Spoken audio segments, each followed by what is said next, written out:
Assalamualaikum warahmatullahi wabarakatuh. Alhamdulillah, salatu wassalamu ala rasulillah, amma ba'd. Kaum muslimin yang dirahmati Allah subhanahu wa ta'ala. Ada sebuah postingan yang cukup menarik untuk kita bahas, di mana sekarang ini dunia perhabiban, dunia habaib, kondisinya sedang rusuh, sedang gaduh, karena terjadi perselisihan tentang benar atau tidaknya Habib itu adalah keturunan Nabi Muhammad SAW. Sampai mereka saling ngotot untuk melakukan tes DNA untuk membuktikan apakah benar mereka keturunan Rasulullah SAW. Ringkasnya, dunia perhabiban saat ini sedang terjadi perang nasab, rebutan nasab. Nah, untuk itu kita simak dulu videonya. Oke, nama saya Thomas R. Assegaf. Dan kalian saat ini sedang mengembalakan suatu gereja. Ya, betul. Sekarang Assalamualaikum warahmatullahi wabarakatuh. Terima kasih kepada ikhwani akhwati semuanya yang telah mengklik video ini. Syukran jazakumullah khair untuk antum semuanya. Semoga kita selalu istiqomah di dalam agama Islam. Amin ya rabbal alamin. Di pagi yang cerah, seperti biasanya saya melakukan kegiatan saya. Tiba-tiba saya melihat HP saya berbunyi. Setelah itu saya lihat, oh ternyata ada sebuah WhatsApp. Yang mana WhatsApp ini dikirimkan dari seorang ikhwan fillah kita, saudara kita. Yang mana isi videonya itu, setelah saya lihat, ada seorang Habib yang bermarga Assegaf yang telah murtad, lalu dia menjadi pendeta. Sebagaimana percakapan saya yang saya tampilkan di layar, bagaimana kita menyikapinya? Apakah dia masih dianggap Habib? Apakah dia masih dianggap Ahlul Bait? Nah, di sini kita akan menjawabnya. Saya berharap video ini ditonton sampai selesai agar kita mengerti. Oke, nama saya Thomas R. Assegaf. Saya orang Jawa dan saya sudah berkeluarga, istri saya yang paling cantik dengan 2 putri kami. Itu aja atau ada lagi? Ya, nama anak-anaknya siapa? Yang pertama Sofia, Umur 6 tahun. Oke. Yang kedua? Yang kedua Zoe. Wow, 18 bulan. 18 bulan. Good, Yap. good. Dan kalian saat ini sedang mengembalakan suatu gereja. Ya, betul. Sekarang kami dipercayakan oleh bapak-bapak kami mengembalakan satu satelit dari GB Rock yang ada di Citra Raya Cikupah. Good. Ya. Saya curious, bagaimana dengan kisah cinta kalian? Ketemunya di mana awalnya? Kisah kasih di sekolah.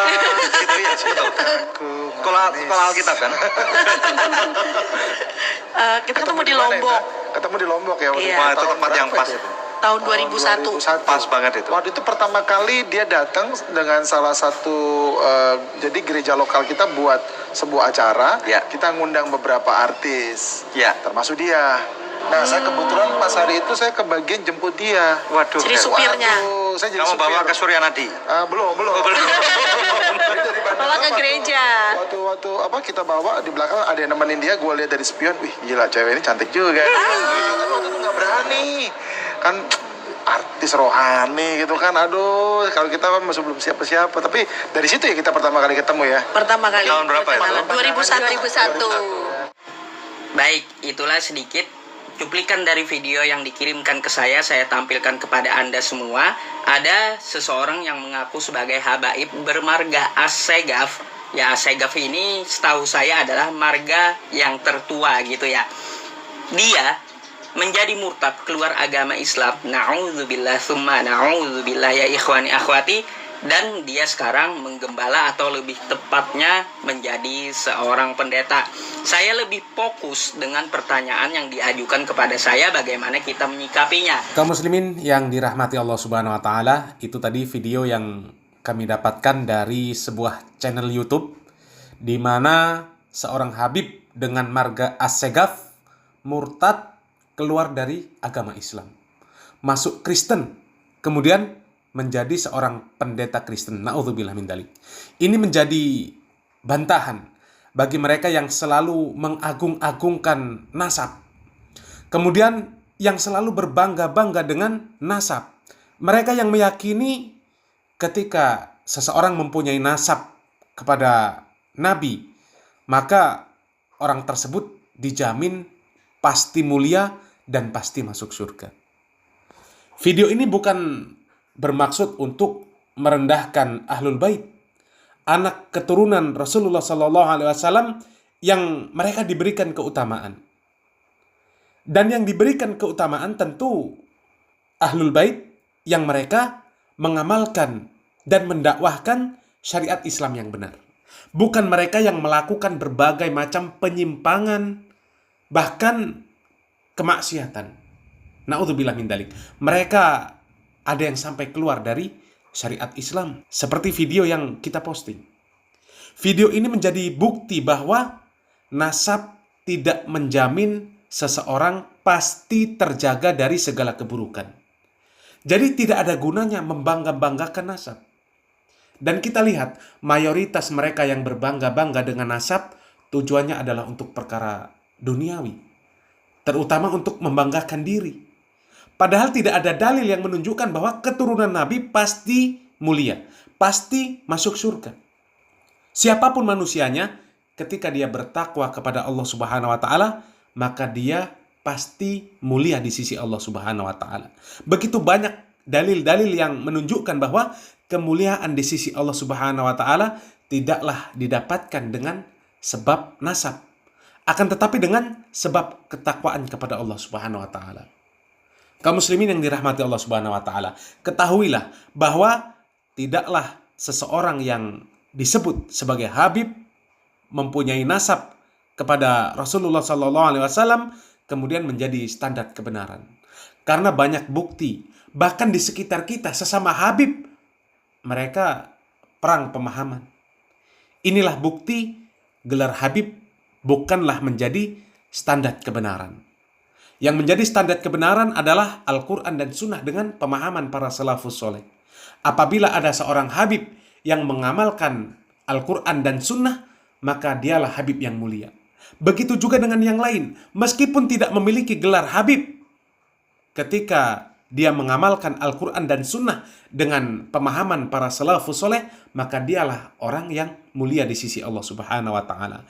Inna akramakum indallahi atqakum. Sesungguhnya yang mulia di antara kalian di sisi Allah Subhanahu wa ta'ala adalah yang paling bertakwa kepada Allah Subhanahu wa ta'ala. Semoga bermanfaat. Barakallahu fikum. Wassalamualaikum warahmatullahi wabarakatuh. Ada yang mengatakan bahwa Rasulullah Shallallahu Alaihi Wasallam bersabda, yang teguh dan kokoh menjalankan syariat Islam itu adalah dzurriyyahku. Apakah hadits ini sahih? Ya.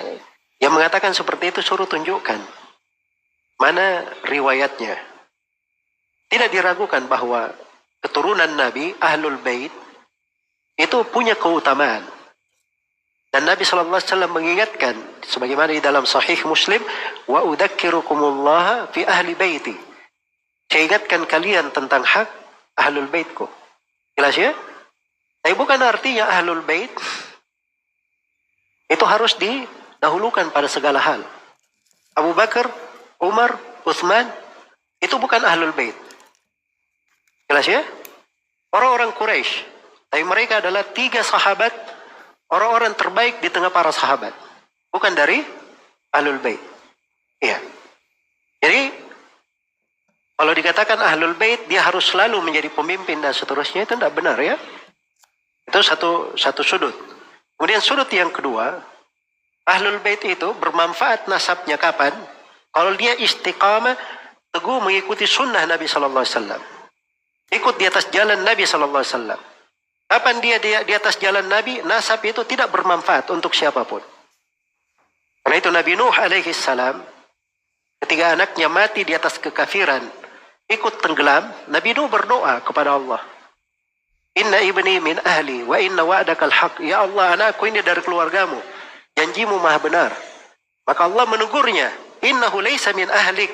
Wahai Nabi Nuh, itu bukan dari keluargamu. Jadi putus nasabnya. Karena berbeda apa? Dia kafir, tidak mengikuti orang tuanya. Maka nasab itu tidak akan bermanfaat kalau mengisi sunnah Rasulullah Sallallahu Alaihi Wasallam. Iya. Mengajak manusia untuk mengagungkan dirinya. Padahal Nabi Sallallahu Alaihi Wasallam tidak pernah mengajak manusia untuk apa? Membuat manusia ekstrim terhadap dirinya. Beliau melarang, la tutruni kama atratin nasara Isa bin Maryam. Jangan kalian berlebihan dalam menyanjungku. Sebagaimana orang-orang Nasara berlebihan dalam menyanjung Isa bin Maryam. Nabi melarang untuk mendatangi kuburannya. Kata Nabi, la'anallahu al-yahuda wan nasara ittakhadhu qubur anbiya'ihim masajid. Allah melaknat orang-orang Yahudi dan Nasara, mereka menjadikan kubur nabinya sebagai masjid-masjid. Ini sebagian manusia, ya, kegemarannya adalah mengagungkan kuburan. Bahkan kadang ada orang-orang yang di masa hidupnya dia isyaratkan harus dikubur di sini dan di situ. Ya, ini semuanya menyelisih jalan Nabi Shallallahu Alaihi Wasallam. Nasab itu tidak akan bermanfaat kalau menyelisihi jalan Nabi Shallallahu Alaihi Wasallam. Tapi kalau dia di atas sunnah, di atas Al-Quran dan sunnah, maka kita hormati dia karena dua hal. Yang pertama, karena dia adalah Ahlul Bait. Dan yang kedua, karena dia mengikuti sunnah Rasulullah Sallallahu Alaihi Wasallam. Baik.